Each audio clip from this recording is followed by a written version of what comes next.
जय हिंद दोस्तों। आज फिर से हम बात करने जा रहे हैं एवरेज के बारे में, यानी औसत के बारे में। पिछले दो क्लास में मैंने आपको बताया था कि उसमें क्वेश्चन कैसे कैसे आते हैं और उससे रिलेटेड और क्वेश्चन हम देखेंगे। जैसे मैंने पिछले क्लास में क्या बताया था आपको, नेचुरल नंबर से क्वेश्चन कैसे आता है, नेचुरल नंबर से क्वेश्चन कैसे आते हैं, और आपको बताया था ऑड नंबर से क्वेश्चन कैसे आते हैं, ऑड नंबर, और आपको बताया था क्या, तीसरा आपको बताए थे इवन नंबर, इवन नंबर से क्वेश्चन कैसे आते हैं। अब देखिए किस पे हम देखे हुए थे क्वेश्चन, इस पे देखे थे और इस पे हम इवन नंबर पे क्वेश्चन देखे थे। इस पे तीनों पे हम कांसेप्ट पे जाने थे कि उसका औसत कैसे निकाला जाएगा। आज हम देखेंगे फिर से नेचुरल नंबर के ही, अगर आपको पूछ लिया जाएगा कि नेचुरल नंबर में उसका वर्गों का योग मींस क्या, स्क्वायर पूछ लिया जाएगा तो उसको हम कैसे निकालेंगे। योग आपको निकालने के लिए दिया जाएगा तो नंबर सिस्टम आप जाकर के देखिएगा चैप्टर, उसमें आपको पता चल जाएगा कि उसका सम कैसे निकालते हैं। ये चैप्टर में हम देखेंगे कि उसका एवरेज कैसे निकाला जाएगा। तो देखिए क्वेश्चन अगर पूछ लेता है आपको कि प्रथम 7 प्राकृतिक संख्याओं के वर्गों का औसत क्या होगा, औसत क्या होगा। तो ऐसे क्वेश्चन जब आएगा आपको औसत क्या होगा, तो प्रथम 7 प्राकृतिक संख्याओं के वर्गों का औसत क्या होगा। एक तो स्टेटमेंट ऐसे लिखा हुआ आएगा, नहीं तो आपको दूसरे तरीके से भी लिख सकते हैं। तो पहले इसको हम देखते हैं कि प्रथम 7 प्राकृतिक संख्याओं के वर्गों का औसत क्या होगा। तो इसको आप निकालने के लिए, जब आपको स्क्वायर पूछा जाएगा उसका औसत निकालने के लिए, तो उसके लिए आप एक फार्मूला लगा लीजिएगा जो n+1 into 2n+1 divided by 6 कीजिएगा। तो इससे जितने सारे आपको नेचुरल नंबर का स्क्वायर पूछा जाएगा उसका औसत तो आपको इस फार्मूले से निकल जाएगा। जैसे हम देखते हैं कि कितने हैं, 7 प्राकृतिक संख्याओं के वर्गों का औसत क्या होगा, तो इस तरीके से लिखा रहेगा। तो n का वैल्यू कितना होगा, जितने आपको नेचुरल नंबर रहेंगे वो आपका क्या होगा, n का वैल्यू होगा। तो देखिए कितना हो जाएगा, n का वैल्यू कितना हो जाएगा 7, यानी कितना 7+1 इंटू 2 इंटू 7 प्लस कितना 1 डिवाइडेड बाय कितना हो जाएगा 6। अब इसको सॉल्व करेंगे तो कितना हो जाएगा, 7+1 कितना हो जाएगा 8 इंटू, यानी 2 को 7 से गुना करेंगे कितना 14 प्लस 1 कितना 15, 15/8 कितना हो जाएगा 6। इसका आंसर कितना हो जाएगा, जब इसको कट कीजिएगा तो कितना हो जाएगा, 2 से हम कट करेंगे 6, 3 बार में कट जाएगा, 2 से 8 कितना 4 बार में, और 3 से 15 कितने बार में कट जाएगा 5 बार में। तो 5 को 4 से गुना करेंगे तो कितना हो जाएगा 20, यानी एवरेज क्या निकल जाएगा आपको, एवरेज आपको निकल जाएगा, एवरेज आपको कितना निकल जाएगा, यानी औसत आपको कितना निकल जाएगा 20। अब देखिए कि ऐसी क्वेश्चन आएगा जब आपको प्राकृतिक संख्या के वर्गों का औसत पूछ लिया जाएगा, तो आप क्या कीजिएगा, n+1 into 2n+1 divided by 6 इस पे फार्मूला लगाइएगा। तो इसमें सारे क्वेश्चन आपको सॉल्व हो जाएंगे। सिर्फ क्या रहेगा, आपको स्टेटमेंट चेंज हो सकता है। क्या स्टेटमेंट क्या रहेगा, या तो स्टेटमेंट इस तरीके से लिखा हुआ आएगा, नहीं तो स्टेटमेंट किस तरीके से आएगा ये आपको बताता हूँ। एक दूसरे क्वेश्चन पे हम लेते हैं, उसमें हम देखेंगे कि एवरेज का अगर क्वेश्चन पूछ लेता है तो उसको कैसे सॉल्व करेंगे। 1 का स्क्वायर, 2 का स्क्वायर, 3 का स्क्वायर, 4 का स्क्वायर, 5 का स्क्वायर, 6 का स्क्वायर, 7 का स्क्वायर, 8 का स्क्वायर, 9 का स्क्वायर, 10 का स्क्वायर।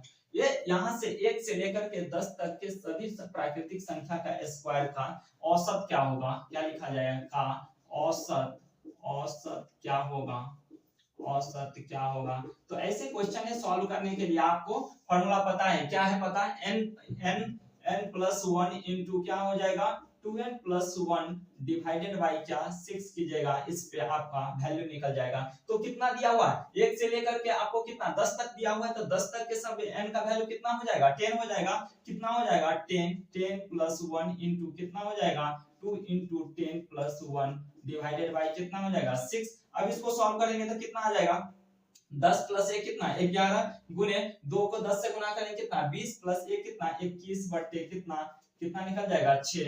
अब देखिए इसको हम सॉल्व करेंगे तो 3 से हमारा 3 से 6 दो बार में कट जाएंगे, 3 से 21 कितना 7 बार में कट जाएगा। 11 को 7 से गुना करेंगे कितना 77 बाई कितना 2, और 2 से भाग लगाएंगे तो देखिए 77 में 2 से भाग लगाए, 2 से कितने 3 बार में कितना हो जाएगा 6, और कितने बच जाएंगे 1 और 7 कितना 17, 2 से कितने 8 बार में कितना हो जाएगा 16 पॉइंट कितना 2 5 10 कितना हो जाएगा 38.5। इस क्वेश्चन का आंसर कितना हो जाएगा, इसका एवरेज कितना निकल जाएगा 38.5। अब देखिए कि इसी क्वेश्चन में अब क्या 1 से 10 तक मैं दिया हूं, आप आपके मन करे तो 15 तक लिख सकते हैं, 20 तक लिख सकते हैं, 30 तक, 50 तक, 100 तक या 200 तक लिख सकते हैं। सारे जगह पे आप यही चीज अप्लाई कीजिएगा, n+1 * 2n+1 डिवाइडेड बाय 6 कीजिएगा, इससे सारे क्वेश्चन आपको सॉल्व हो जाएगा। अगर आपको स्टेटमेंट में कभी-कभी एक और मैं बता रहा हूं, उस पे अगर क्वेश्चन दे दिया जाता है तो कैसे उसको सॉल्व करेंगे। देखिए एक स्टेटमेंट और चेंज करके दिखाता हूं आपको।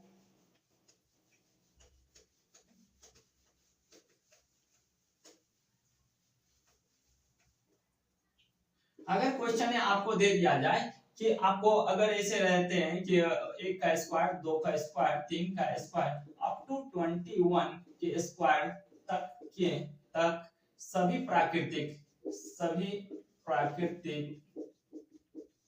संख्याओं के वर्गों का औसत क्या होगा। तो देखिए अगर इस तरीके से लिखा होगा तो भी आप क्या समझेंगे, n का वैल्यू कितना हो जाएगा 21, यानी कितना n+1 इंटू कितना हो जाएगा 2n+1 डिवाइडेड बाय कितना हो जाएगा 6। तो n का वैल्यू कितना हो जाएगा 21 प्लस कितना 1 इंटू 2 इंटू 21 प्लस कितना 1 डिवाइडेड बाय कितना हो जाएगा 6। अब देखिए इसको सॉल्व करेंगे तो कितना हो जाएगा 21 प्लस 1 कितना हो जाएगा 22 इंटू कितना हो जाएगा 2 इंटू 21 कितना 42, और 42 प्लस 1 कितना हो जाएगा 43। डायरेक्टली लिख दिया मैंने 43, और क्या करेंगे 6 से भाग लगा दीजिएगा। अब देखिए 21 को 2 से गुना कितना 42, 42 प्लस 1 कितना 43। अब देखिए इसको हम 2 से हम कट कर सकते हैं, 2 से हमारा कितने 11 बार में कट हो जाएगा, 2 से 6 कितने 3 बार में कट हो जाएगा। अब इसको सॉल्व कर लीजिए, 11 को 3 से गुना करेंगे कितना 33, 11 को 4 से गुना करेंगे कितना 44 प्लस कितना 3 कितना हो जाएगा 3 कैरी हो जाएगा, तो 44 प्लस 3 कितना 47, यानी 473 बटे कितना हो जाएगा 3 हो जाएंगे। अब 3 से भाग लगा लीजिए, जितना वैल्यू आएगा वही आपका एवरेज कहलाएगा। 3 से भाग लगा 4 में कितने एक बार में कट जाएगा, कितना बच जाएगा 1 7 कितना 17, 3 से भाग लगाएंगे कितना 5 बार कितना 15, कैरी कितना हो जाएगा सॉरी कैरी यानी कितना बच जाएगा 2 बच जाएंगे, 2 और 3 कितना 23 कितना हो जाएगा 23। 3 से भाग लगाएंगे तो 7 बार में कितना हो जाएगा 21, कितना हो जाएगा 21, 2 बच जाएंगे, 3 से भाग लगाएंगे कितना 6 बार में 18, यानी कितना हो जाएगा 157.66। इस क्वेश्चन का एवरेज कितना निकल जाएगा 157.6। क्वेश्चन अगर आते हैं प्राकृतिक संख्या के घनों का औसत क्या होगा, तो हम देखे थे कि वर्गों का औसत तो हम देख लिया, अब देखेंगे कि क्या घनों का औसत क्या होगा। तो देखिए क्वेश्चन अगर आता है आपको प्राकृतिक संख्या के घनों, तो क्वेश्चन देखिए लिखा हुआ प्रथम 5 प्राकृतिक संख्याओं के घनों का औसत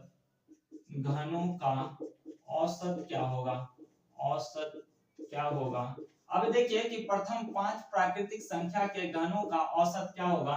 तो घन मींस क्या क्यूब, यानी कैसा लिखा क्वेश्चन 1 का क्यूब, 2 का क्यूब, 3 का क्यूब, 4 का क्यूब, 5 का क्यूब, ये सभी संख्या के औसत पूछ रहा है। तो इस संख्या में तो क्या लिखिएगा n * n+1 का स्क्वायर डिवाइडेड बाय 4 कर लीजिएगा, इससे आपको इस क्वेश्चन का औसत निकल जाएगा। तो जितने सारे आपको घनों कोई भी प्राकृतिक संख्या के घन का औसत अगर निकालना होगा तो आप लगा लेंगे n * n+1 डिवाइडेड बाय 4, यानी उससे आपको क्या निकल जाएगा घनों का औसत निकल जाएगा। अब देखते हैं इस क्वेश्चन को सॉल्व करते हैं। तो देखिए n का वैल्यू क्या रखेंगे, जो आपका अंतिम संख्या दिया जाएगा वही आपका n का वैल्यू होगा। कितने हैं 5, 5 इंटू कितना 5 + 1 का स्क्वायर डिवाइडेड बाय कितना 4। अब इसको सॉल्व करेंगे तो कितना हो जाएगा 5 इंटू 5 + 1 कितना 6, 6 का स्क्वायर कितना हो जाएगा 36, या आप डायरेक्टली आप दो बार भी लिख सकते हैं 6 इंटू 6 डिवाइडेड बाय कितना 4। अब देखिए कट जाएगा 2 से 4 कितना 2 बार में, 2 से 6 3 बार में कट जाएंगे, 2 से 6 3 बार में कट जाएगा। अब इसको गुना कर लीजिए, 3 को 3 से कितना 9, 9 को 5 से गुना करेंगे कितना 45, यानी 45। अब इस क्वेश्चन का एवरेज क्या निकल जाएगा, औसत क्या निकल जाएगा 45। अगर जब भी आपको प्राकृतिक संख्या के घनों का औसत पूछा जाएगा तो उस समय आप लगा लीजिएगा n * n+1 का स्क्वायर डिवाइडेड बाय 4, इससे सारे घनों का जो आपको औसत निकालने के लिए होगा उससे क्वेश्चन सॉल्व हो जाएगा। एक क्वेश्चन इस पे और देखते हैं, जो आपको देखते हैं कि स्टेटमेंट अगर इस तरीके से न लिख करके दूसरे तरीके से डायरेक्टली आपको दिया हुआ रहेगा, कैसा, अगर दे देते हैं क्वेश्चन, अगर पूछ लेते हैं आपको 1 का क्यूब, 2 का क्यूब, 3 का क्यूब, 4 का क्यूब, अप टू अगर पूछ लेते हैं कि 10 के क्यूब तक के सभी प्राकृतिक संख्याओं के घनों का औसत क्या होगा, घनों का औसत क्या होगा। अगर ऐसे क्वेश्चन में पूछा जाएगा तो कैसे सॉल्व करेंगे, उस पे भी आप क्या करेंगे, n इंटू n प्लस 1 का स्क्वायर कर लीजिएगा और डिवाइडेड बाय 4 कीजिएगा, तो इससे आपको क्या निकल जाएगा, आपको औसत निकल जाएगा। अगर इसको n का वैल्यू कितना हो जाएगा, 10, कितना हो जाएगा, 10 इंटू 10 प्लस 1 इंटू डिवाइडेड का स्क्वायर डिवाइडेड बाय कितना, 4। अब इसको सॉल्व करेंगे तो कितना हो जाएगा, 10 गुने कितना, 10 प्लस 1 कितना, 11, 11 का स्क्वायर कितना, 121 होता है। नहीं तो आप डायरेक्टली लिख सकते हैं कि इतना 121 डिवाइडेड बाय कितना, 4। अब 4 से कट हो जाएगा, कितने हो जाएंगे, अब देखिए कि 10 2 से कितने 5 बार में कट जाएंगे, 2 से 4 कितने 2 बार में कट जाएंगे। अब 2 से 21 कटेगा क्या, नहीं, 121 को 5 से गुना करेंगे तो कितना हो जाएगा, देखो 100 को 5 से गुना करेंगे कितना हो जाएगा 500, और 21 को 5 से गुना करेंगे तो कितना हो जाएगा 105। तो कितना 500 प्लस 105 कितना हो जाएगा 605, 605 डिवाइडेड बाय कितना 2, और 2 से भाग लगाएंगे तो आपका वैल्यू कितना निकल जाएगा, 2 से 6 3 बार में कट जाएंगे, 0 कितना 200, यानी 2 से 5 में 2 बार में भाग लग जाएगा कितना 4, कितना हो जाएगा 2 5 यानी 300, 2 पॉइंट कितना हो जाएगा 5। ये अब देखिए प्राकृतिक संख्या के वर्गों का औसत आपको निकालने के लिए आ गया, प्राकृतिक संख्या के घनों का औसत निकालने के लिए आ गया। दूसरा आप क्या पूछा जाएगा, अगर आपको पूछ लेता है प्राइम नंबर से क्वेश्चन तो कैसे हम बनाएंगे। अगर पूछते हैं कि प्रथम 5 अभाज्य संख्या का औसत क्या होता है, तो देखिए क्वेश्चन अगर पूछ लेते हैं आपको कि प्रथम 5 अभाज्य संख्याओं का औसत क्या होगा, तो कैसे हम निकालेंगे। अगर ऐसी क्वेश्चन आएगा तो कैसे हम फाइंड आउट करेंगे। तो प्रथम 5 अभाज्य संख्याओं का औसत क्या होगा, तो अभाज्य यानी क्या, आपको क्या प्राइम नंबर क्या बोलते हैं हम, अभाज्य संख्या को क्या बोलते हैं हम, प्राइम नंबर, क्या बोलते हैं प्राइम नंबर।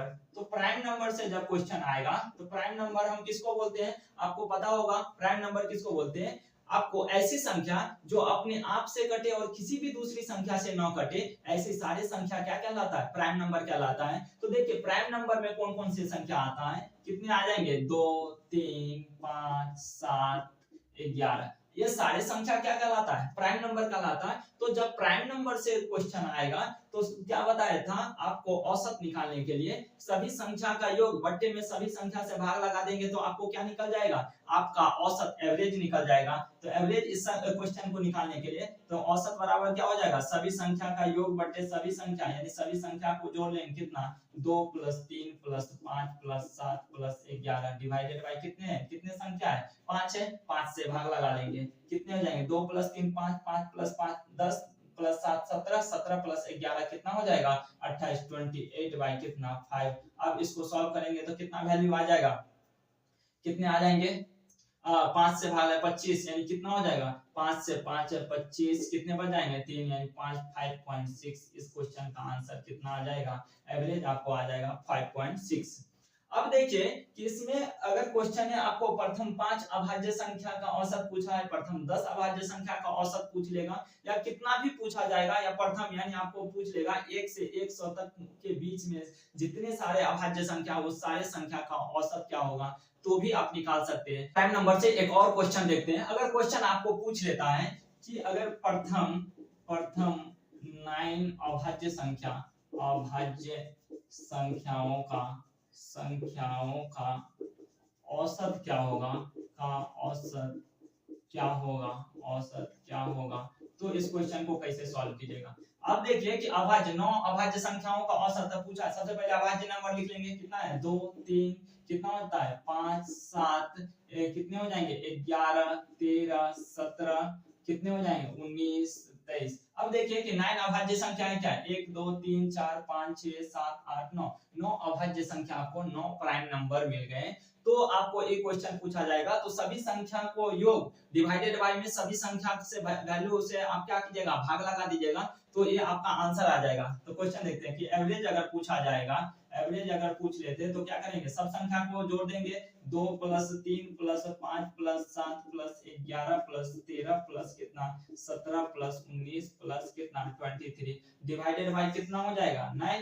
अब इसको हम भाग लगाएंगे तो देखिए 2 + 3 कितना 5, 5 + 5 10, 10 + 7 17, 17 + 11 कितना हो जाएगा 28, 28 + 13 कितना हो जाएगा 28 + 13 41, 41 + 17 कितना हो जाएगा 58, 58, 58 + 19 कितना हो जाएगा 58 प्लस कितना हो जाएगा 77, 77 + 23 कितना हो जाएगा 100 डिवाइडेड बाय कितना 9। अब इसको हम भाग लगाएंगे तो इसको अगर फ्रैक्शनल में रखते तो 9 से कितना 11 बार में कितना 99, 11.1/9। इस क्वेश्चन का आंसर कितना हो जाएगा 11.1/9। अगर ऐसे क्वेश्चन आते हैं तो डायरेक्टली आप क्या कीजिएगा, सभी संख्या को जोड़ लेना है और जितने संख्या रहेगा उतनी संख्या से भाग लगा लीजिएगा तो आपका औसत निकल जाएगा।